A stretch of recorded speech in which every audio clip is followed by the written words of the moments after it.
muus mi baax na ci kër gi ne saa yu ko tuddee waxaale ko say soxla gan gi baax na ci gune kër gi.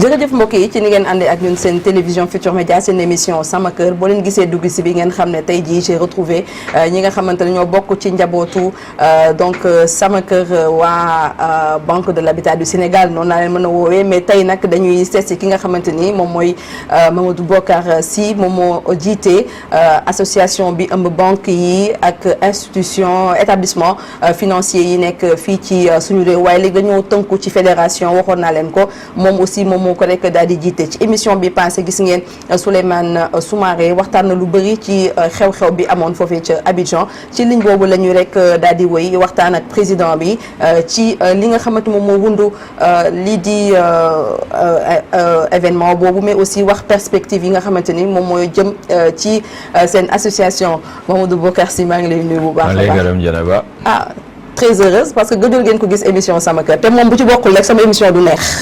waaw c'est que daanaka ñun lu ñuy feeñ bëriwul. suñu jëf ma ëpp suñu feeñ. moo tax jéem naa daw émission bi ni Soumaré non parce que Soumaré mooy directeur exécutif APB. mooy directeur exécutif FABEF. FABEF nag ni nga ko xamee moo ëmb 8 présidents APB. yi nekk ci 8 pays UEMOA yi. moo tax mënu ma rëcc ci wax ci forum boo xam ni ci habitat bi la jëm. li tax également bëgguma ci woon wax. mooy bu ma jiite woon beneen banque bu banque de l'habitat mun naa ci wax d'une manière plus équilibrée. waaw mais comme dama jiite BHS jiite APB ñu war a wax affaire logement forcément répétition dafa nar a am. moo tax ma jéemoon waaf. pour bañ ci wax dara. mais xam nga ak man moom waaf amul. ndaxte comme ni ma koy wax Bocar Sy bokk na si ñi nga xamante ni mbégte la ñuy am chaque fois bu ñuy jàkkaarloo ak moom di waxtaan parce que wàllum logement surtout wàllum logement social financement yeeg yi ni mel wàllum banque de manière générale daf ko maîtriser te nee naa émission yi bu ñu koy defal moom bu ñu jàngul rek yaakaar naa leneen du ci am ndax si njàngat la ciy jëlee saa su ne donc Soumaré gis ngeen ko ci émission bi passé wax na lu jëm ci wàllum forum bi mais tey jii nii jàkkaarloo nañ ak président bi faw ñu xam peut-être lan moo motivé lu jëm ci événement bi ni mel ñu koy organiser ci espace UEMOA. d'accord xam nga FABEF dafa tàmm at bu nekk def ay forum ci sujet yi nga xam ni dafa intéressé secteur économie secteur bancaire parfois affaire u financement PME PMI la parfois affaire u conformité la mooy lutte contre le blanchiment de capitaux parfois financement développement la bi yoon nag dañ ko tënk ci waxu logement parce que dañu seetlu ni que Sénégal Côte d'Ivoire Bénin ku ci nekk am nga programme d'urgence pour produire ay logements. C'est-à-dire que Sénégal lancé na 50 000 logements yu temps yu jëm ñaajo ensuite 100 000 logements Côte d'Ivoire 100 000 Bénin jege ko ba nga xam ni problème mu logement dafa taxaw ci économie yi ci état yi ak ci banque yi. état yi ñoo jël décision ni foog ñu promouvoir logement social parce que ci zone UEMOA bi déficit bi 3,5 millions logements la maanaam ñetti millions ak juróomi téeméer. dëkkuwaay yu manqué pour nit ñi mën a dëkk fu ñu war a dëkk pour mën a suturloo éduquer seen famille. se protéger des intempéries. rôle logement daal soxla ma ciy ñëw. loolu nag bu taxawee il faut qu'à un moment donné état yi jóg ci parce que logement dafa am importance bu ñu jëlee foo dëkk. li ngay lekk ak li ngay faju partie des besoins fondamentaux. de képp kuy liggéey moo tax affaire logement dafa am importance moo tax fokk état dugal ci loxoom bu ci état dugalee loxoom. mooy nekk logement social wala logement aidé parce que soit dina yombal nit ñi amee suuf si. soit dina jouer ci fiscalité yi soit dina jouer ci taux d'intérêt yi soit dina dimbale lu bëri nu ñu amee kër wala crédit pour am kër ñun li ñu ci dugal mooy financement bi la ñuy toppatoo. mais banques yi en général dañu tàmm pour financer nit il faut nga mën a justifier say revenus. te population yi am salaire bu ñu mën a xool. bëriwul am na ñu am liggéey am ay revenus yu gën a ëpp xaalis sax fonctionnaires ak salariés privés yi mais amuñu bulletin de salaire te pourtant am nañu revenu pour rembourser. loolu moo tax ñu décider réfléchir pour seet naka lañ koy yombale boo gee ñu tuddee ko forum du côté banque yi rek parce que logement processus la boo bëggee toppatoo affaire financement xëy na financement moo gën ñun ñoo gën a fës. ñoo gën a fës parce que ku nekk yaakaar nga boo amee xaalis rek. règle nga problème yëpp. mais logement boo amul terrain mun a am logement boo amul architecte amoo entreprise buy tabax amoo ñuy viabiliser amoo ay notaires yu koy toppatoo amoo service état yi impliqué. logement du am. mooy chaîne bi nekk ci biir. ñun ñooy mujjee ñëw. même si ñun ñooy lien bi. ñu ne ci gën a feeñ parce que mun nga am loolu doole xaalis bi moom. du question doole parce que buñ ne xaalis foog ñu comprendre que état bu joxee suuf. c'est comme si joxe na xaalis. ok bu wàññee fiscalité bi c'est comme si dafa renoncer ci ay recettes donc c'est comme si dafa joxe xaalis. architecte bi buy liggéey ni li muy facturer daf koy wàññi ndax logement social la c'est comme si contribuer na. notaire bi noonu ñëpp noonu ñun tam bu ñëwee ci banque yi taux bi ñu lay lebal pour logement moo gën a suufee taux bi ñu lay lebal bu dee yeneen type investissement yi la. parce que ressources yi du benn. ressources yi nag moo xaw a métti jafe parce que ñii di leb pour logement ay durée bi dafa gudd. moo tax pour am recette yu gudd mooy posé pour loolu nag moo ñu dajalee Abidjan pendant toute une journée. ñu réfléchir ci doon nañ ko def à Dakar de temps en temps mais c'était à l'échelle du Sénégal. te boo seetee ñu def ko Abidjan mu regroupé UEMOA yëpp c'est que Sénégal ak Côte d'Ivoire ñoo gën a avancé ci financement wu logement. ñaari dëkk yooyu Sénégal moo ci gën a avancé parce que boo seetee UEMOA yëpp plus de 50% encours immobilier UEMOA bi Sénégal moo ko yenu te ci 50% yi aussi BHS moo ko yenu donc mooy. am nañu avance te mente pare wu ñu régler problème mu Sénégalais yi mais am nañu avance moo tax ñu jéem a seet naka la ñuy accélérer yëf yi pour mu gën a bëri te bu bëree rek loyer bi dina wàcc parce que dëkkuwaay yi dina bëri.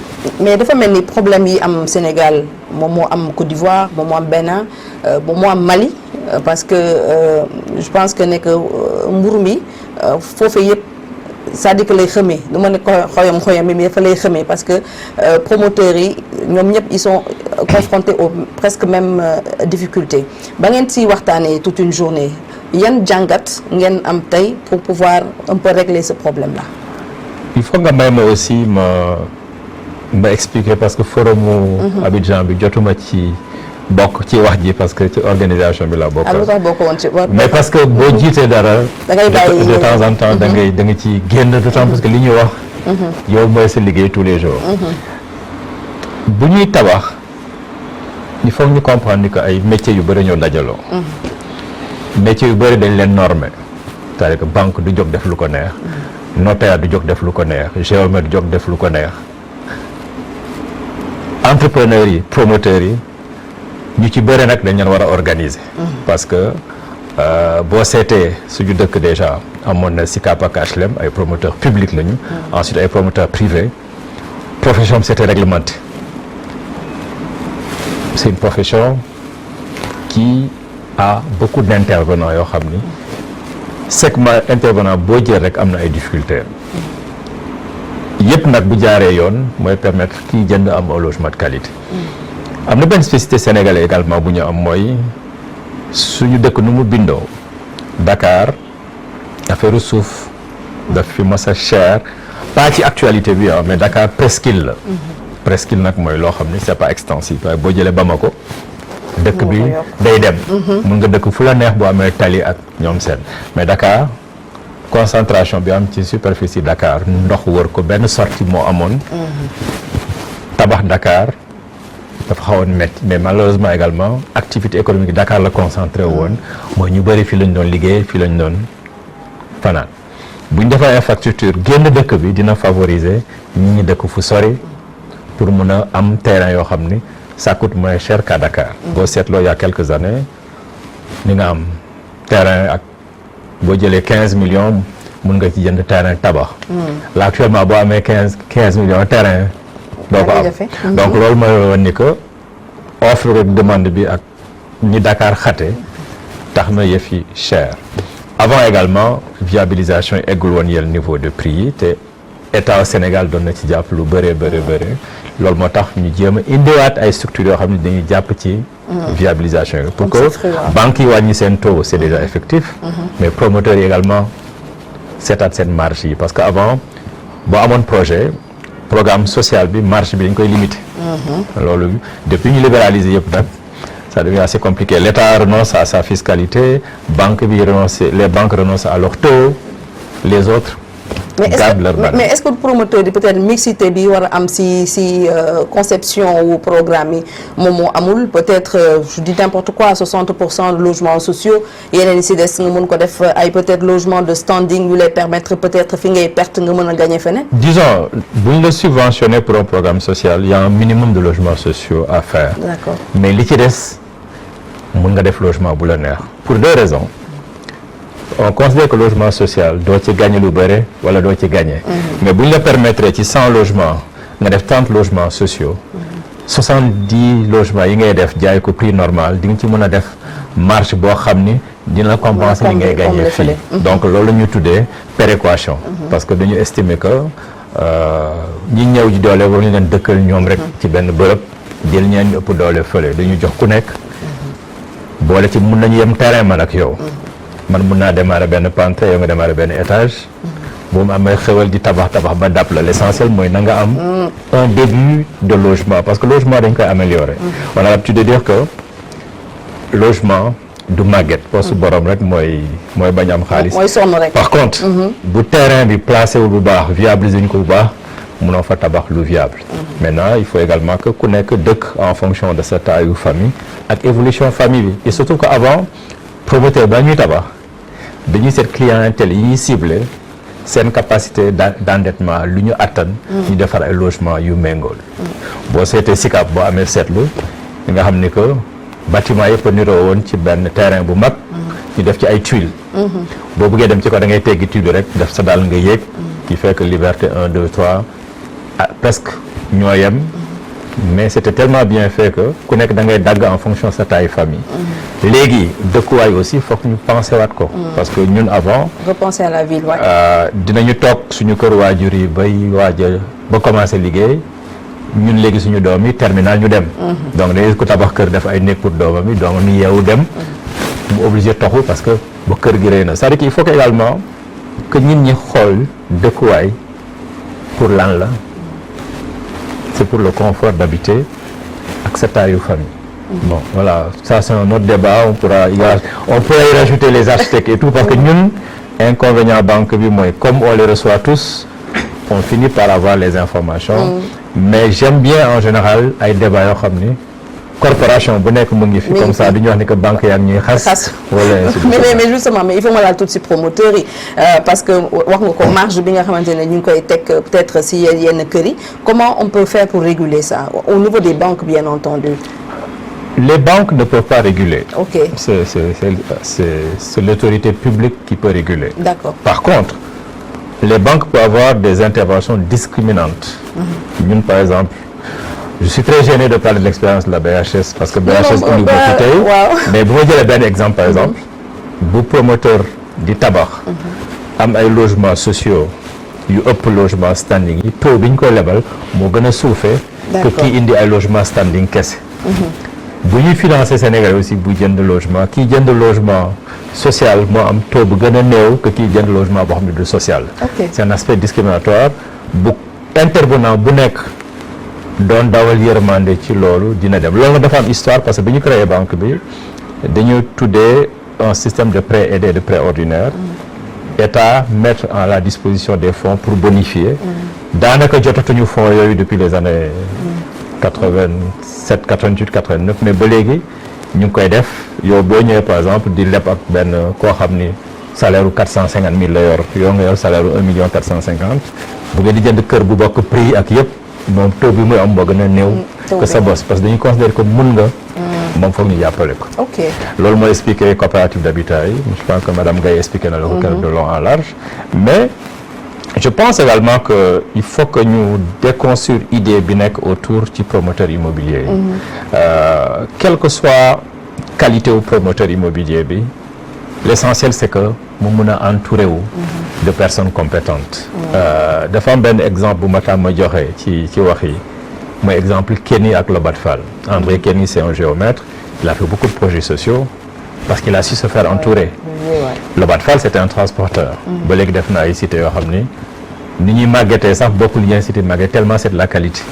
Pikine ak Yoff mais il s'est fait entourer alors que c'était pas son métier. Donc le promoteur c'est plus un investisseur, un chef d'entreprise qui sait se faire entourer parce que n'oublions pas quand même que Dakar Sénégal am na école polytechnique Thiès parce que mën nga ko recruter ingénieur ñu jàppale la ay conducteur de travaux ñu jàppale la am na ay comptable yu ñu lay jàppale ci sa liggéey pour suivre say compte banque bi aussi na la dimbale saytu li mu lay jox foo koy dugal balaa muy saytu li mu la jox foo ko dugal dina saytu sa autofinancement bi foo koy dugal gars yi dañuy foog ne ñun suñu xaalis bi moo ciy dugg mais xaalisu promoteur def ci dugg parce que dañ leen laaj autofinancement boo xam ni day wane que projet bi intéressé na leen et ça permet également ñu mën a répartir di labal ñi nga xam ni seen doole dafa néew pour jënd. Oui loolu moom xam naa la si nangu wax sax mais promis on va faire une émission sur ça un peu formation wu yenn promoteurs yi parce que bon il y a beaucoup de gens yi ñuy wax ne que même il y a certains promoteurs mënuñu sax def un dossier complet pour avoir un financement mais loolu incha allah peut-être nañ ko saytu gën ko. mën naa ci laal tuuti mën naa ci laal tuuti Dieynaba yow tey boo soxla sa doom yi boo leen yóbbu école soxla ku leen jàngal lu yaa leen di jàngal. da ngay seet école bu ñu jàng nga seet enseignants yi fa nekk. nga fay ñu jàngale leen. am na wala amul. am na boo soxlee ku la toggal kër ga di togg. fekk yaa ngi fi di liggéey xam nga foog nga wut koo xam ne moom moo fay féete. ku am projet également dafa am structure yu dimbale pour monter un projet. parce que le promoteur du projet idée am la am. métier yi tourné autour du projet mënu ko jàng mokkal. mun na jàng par contre nu ñuy gérer projet ak coordination projet nga xam ni dina xam naka lay relancer nit ñi kan lay njëkk a waxal pour tabax ba amee terrain. s'il est constructible ki nga njëkk a waxal mooy sa architecte. après mu defal après ñu chiffrer ko. estimer ko nga jox ko ay entreprise ñu wax la les prix réels. après succession loolu nag foog nga jàng coordination wala nga liggéey koo xam ne dina ko xam ne moo la koy jàngal parce que. ci suñu métier am na ko ñuy tudd architecte am na maître d'ouvrage délégué am na mooy koo xam da nga koy recruter koo xam ne moom sachant la muy topp ñi nga tànn ñi pour seet ndax ku nekk muy def liggéeyam ñun bu ci suñu wax duggee xamal ne suñu dërëm fu mu dugg foog ñu topp ko donc boo amee ñu la jàppale ñun ñu yokk ci ku ñuy surveiller kon le tour est joué. jàmm na ñooy. bu ko nekk defee liggéeyam rek. normalement amul problème. alors ñu ñëwaat ci forum bi parce que je pense que li ñu cëralee si waxtu li si des bariwul il faut ñu wax ci li nga xamante ni fédération bi mi ngi koy liggéey ci espace UEMOA. tey jii nii ñëpp d'accord nañu ne am na jafe-jafe yu bëri wax nga ko chaîne bi nga tudd chaîne de valeur yi nga xam ne moom mooy dugg ci wàllum logement donc il faut ñu matal ko ci dëkk yu bëri mais tey ñu bëgg dañoo jàpp ne location vente moom moo mën a peut-être résorber déficit bi nga xamante ni am nañ ko te c'est même une demande sociale tey jii nii yéen banques yi naka ngeen fas yéene donc au niveau de l'association peut-être tëgg benn programme ou benn peut-être joxe conseil yi nga xamante ni peut-être état bi su ko toppee dinañ mën a jot location vente bi nga xamante ni comme ni ma ko waxee ñëpp a koy laaj. c'est-à-dire que dinaa revenir rapidement ci forum bi. Oui. parce que forum bi boo gisee ñu dajaloo dafa am ay points yoo xam ne ñëpp a ko bokk. mooy accès foncier bi accès financement bi. mais dañuy partager benn zone également règle boo laal rek c'est des règles communautaires yoo xam ne il faut que ñu modifier ko. donc c'était important que ñu réfléchir banque centrale yoon ne noonu na fa ay ndaw banquier yaa ngi fa woon promoteur yaa ngi fa woon ñëpp ñu ngi fa woon. pour revenir ci affaire location simple location vente ça a toujours existé mais à un moment donné dañu favoriser l'accès direct à la propriété mooy ku nekk bëgg moom fi nga dëkk. loolu moo indi progressivement ñu délaissé ko boo seetee ñu créé woon SICAP ak HLM. avant indépendance bi dañ doon tabax logement yoo xam ne location simple la woon logement yoo xam ne location vente la woon lu tax location simple am importance mooy Dieynaba yow boo bëggee boo retraité dëkk Koulikoro ñu affecté la Dakar munoo jënd kër bi nga liggéey Dakar yow ñu affecté la Kaolack nga war a jënd Kaolack pour dëkk donc il fallait que ñoom benn parc de location simple boo xam ni kuy liggéey état dina am société yoo xam ne ñoom ñooy loué du particulier bu spéculer boo seetee par exemple Liberté 4-5 logement yu ndaw yi SICAP daf ko créé woon pour ñiy dëkk pour fay loyer en attendant ñu am fu ñu dëkk parce que boo commencé liggéey amoo doole tout de suite commencé fay location vente wala jël crédit mais am nga possibilité fay loyer loolu moo nekkoon on mettait un parc ensemble un parc location simple à côté ñu def parc location vente pour ñi nga xam ne mun nañu fay seen logement par tempérament sans jaar ci banque SICAP ak HLM permettre nañu bëri ñu loger wu ci loolu mais promoteur privé ñoom bi ñu ñëwee c'était pas leur rôle c'était de dire am naa assiette wala état bi jox na ma assiette ma tabax ay logement accessible banque yi financé ñu jaay parce que lu taxoon également ñu mënoon def location vente à l'époque de l'indépendance jusqu'aux années 70 l'État avait des financements yoo xam ni bailleurs de fonds multilatéraux ñoo leen koy doon jox SICAP ak HLM n'avait pas de problème pour avoir des ressources longues bi crise pétrolière bi ñëwee les ressources que l'État tirait des bailleurs de fonds wàññeeku ñu ne xaaral ñu créer banque de l'habitat pour financer promoteurs yi pour mu tabax ay logements sociaux ce qui fait que quand même Grand Médine Sacré-Cœur Cité Barriély Diamalaye tabax nañu quand même ñu bëri ñoo leen financé on a financé plus de 100 000 familles dans des logements raisonnables par exemple boo seetee ba dans les années 94 logement bi gënoon cher 13 400 000 la doon jar je peux citer des projets mais je peux pas faire de la publicité c'est très rapidement que les prix ont flanché avec l'inflation le coût du foncier aidant parce que dañu jékki-jékki rek toog Dakar loo xam ni terrain bi li nga koy jënde moo gën a cher tabax bi nga ci def alors que avant ratio bi c'était 30% pour valeur du terrain bi 70% nga tabax il fut un temps ak 12 millions mën nga tabax 24 millions standing ngay am kër yi nekk côté Diamalaye tey yëpp en face cimetière yi 14 millions la doon jar 16 millions jar terrain compris donc qu'est-ce qui s'est passé c'est que terrain yi ñëw rare cher viabilisation également gën a cher alors que c'était pris en charge parfois par l'État heureusement que récemment bi ñu dajee Abidjan les expériences ont été présentées boo seetee par exemple Sénégal amoon na Scat Urbam bi mu amee jafe-jafe disparaître SAFU ñëw même si pour compléter mission yi FHS ñoo ma ci gën a mun a wax le rôle également c'était d'aider une certaine catégorie de population et l'État également avait décidé de mettre du foncier à la disposition des populations. Abidjan, c'est la même chose qui s'est fait. Cotonou, c'est la même chose. C'était l'État met toujours des assiettes à la disposition. Bu ñu ko mënee viabiliser ñu viabiliser bu ñu ko mënee ñu yombal ko. Dafay incitation fiscale également promoteurs yi à partir d'un certain niveau de logement ils ont des exos pour mën a produire des logements. Banques yi wàññi seen taux dañuy critiquer souvent mais suñu taux yi ça a été divisé par deux. Il y a quelques années on prêtait à des taux supérieurs à 10. La benn banque prêtait tout fi logement pour résidence principale boo xam ne dina weesu 8,50. ba léegi bari na. donc bari na.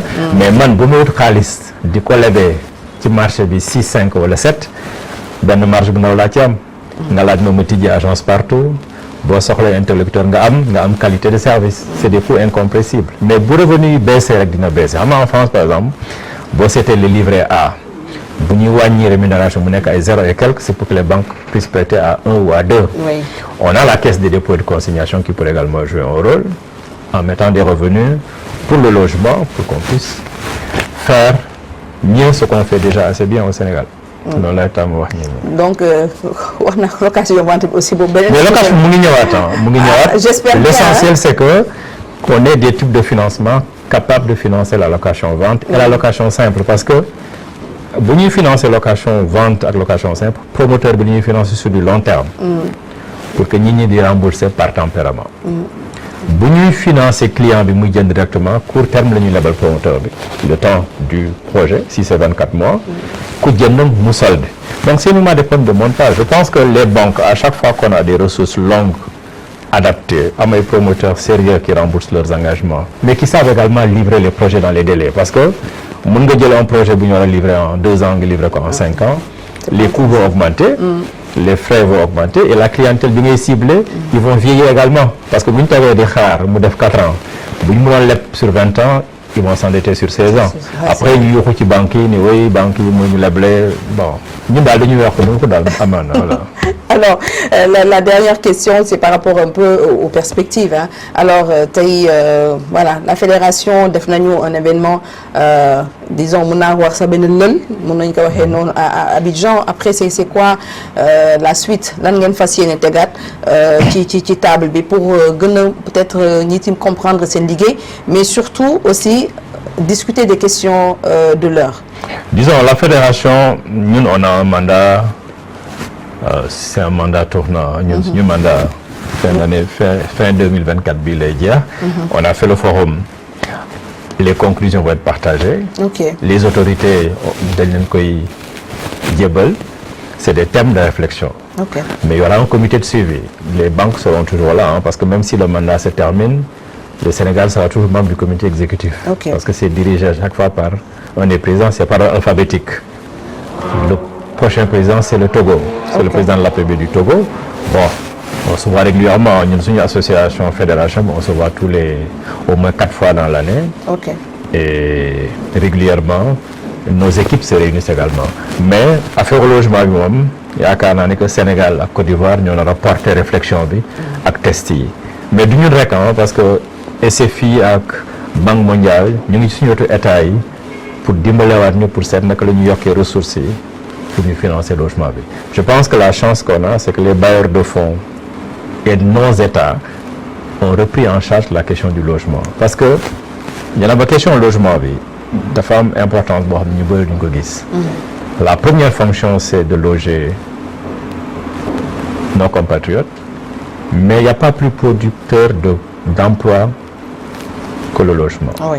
Parce que quand on veut construire un logement de 12 millions en moyenne c'est 4 à 10 ouvriers pendant toute la durée de construction. Oui. Quand on veut produire à peu près 2000 logements c'est quasiment 18 000 emplois permanents. Donc imaginez que chaque année ñu mën a mettre 2000 logements en chantier. Ça signifie qu'on peut créer autant d'emplois qu'on veut. Boo jëlee programme yi l'impact que ça a sur la production de ciment, sur la production de fer, sur jaaykatu ciment ak fer bi, sur carreleurs yi. Il faut juste que nos compatriotes école de formation professionnelle yi permettent au métier d'évoluer. Par exemple dañuy gis koo xam ni Papa Diaye nekk carreleur ba sët yi alors qu'il devait pouvoir bu carreler ñetti at créer une entreprise de carrelage bu ñu commencé defar ay carreaux fii ñu industrialiser processus bi ça c'est un bi nga ko xool mais c'est une mine d'information pour créer des emplois créer des formations et créer des vocations. da nga sax kami sama lunch parce que inchallah ci 2024 bi xam nga le 7 inchallah premier lundi du mois d'octobre chaque année moom mooy journée internationale de l'habitat dañ ci façon yéene sax def benn réflexion ci écosystème donc de l'immobilier xool chaîne de valeur bi xool comment la ñu mën a industrialiser donc suñu secteur bi ba nga xamante ni production carreau production fer yëpp fi lañ koy defee nga xamante ni bu ñu ne 2000 logements bu ñu ne 10 000 logements dinañ ko mën a tabax ci ay diir yu gàtt mais loolu ci kaw industrialisation du secteur foofu lay jaar donc ba ngay wax maa ngi kontaan parce que dama ne donc man ak Bokar si on est en phase ci li nga xamante moom moo ñeel wàllum logement pour produire beaucoup il faut quand même qu'on industrialise notre secteur te inchallah dinañ ko waxtaanee ci mois d'octobre Bokar. Industrialisation bi il y a des limites également. On veut produire localement. Il y a deux freins.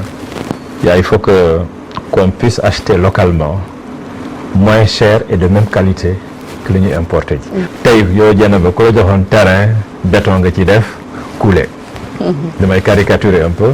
Mais c'est important qu'on puisse réactiver ce qui se faisait. Je salue ce que l'école d'architecture a fait en sortant un livre sur les constructions traditionnelles à Matam, en Casamance, les Casa Impluvium.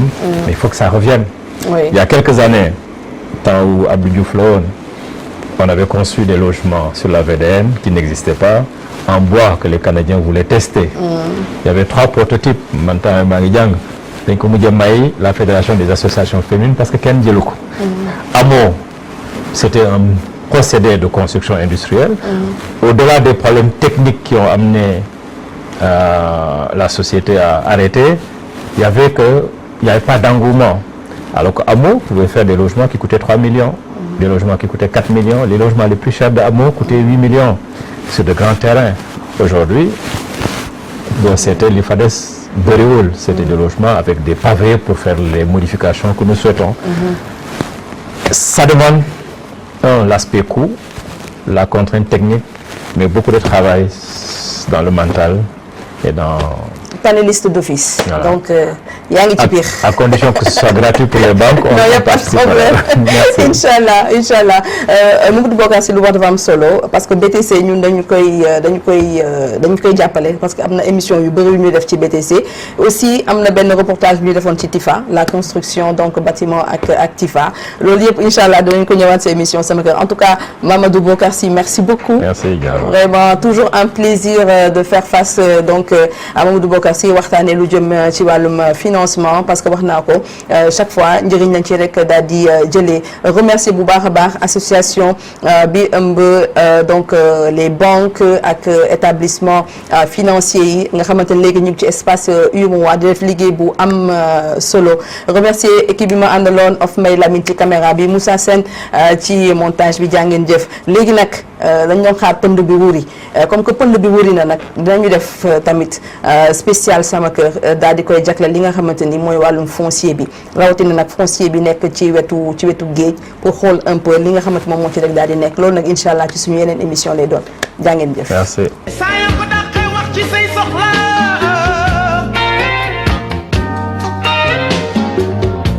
muus mi baax na ci kër gi